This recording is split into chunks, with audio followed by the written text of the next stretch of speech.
Greetings, programs. It's Angela Lansbury versus Nazis in 1971's Bedknobs and Broomsticks. Let's jump into it.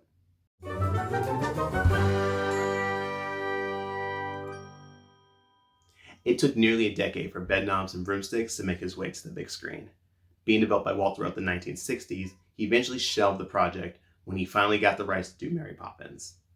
In many ways, Bedknobs and Broomsticks would mark the end of Disney's golden era.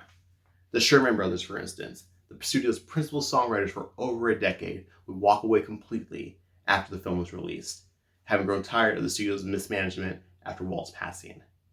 This also marks the final film David Tomlinson does for Disney, having starred in the studio's biggest hits throughout the 1960s. Tomlinson would go on to perform in a few other films throughout the 1970s before retiring from acting altogether in 1980. He was inducted as a Disney legend in 2002, 2 years after his passing. But most importantly, Bedknobs and Broomsticks marks the final film released before the death of Roy Disney, Walt's older brother. Even though this is the end of the golden era, what a way to go out. Having employed the same live-action animation techniques used in Mary Poppins, Bedknobs and Broomsticks brings that classic Disney storytelling to new audiences. Although a critical hit, Bedknobs and Broomsticks was not a success at the box office.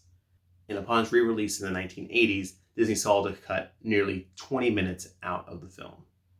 I am happy to say, though, that on Disney Plus, the film has been remastered and restored to its original 1971 cut.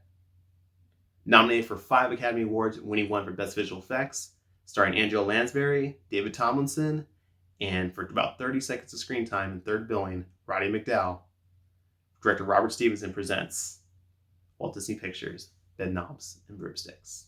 Enjoy. End of line.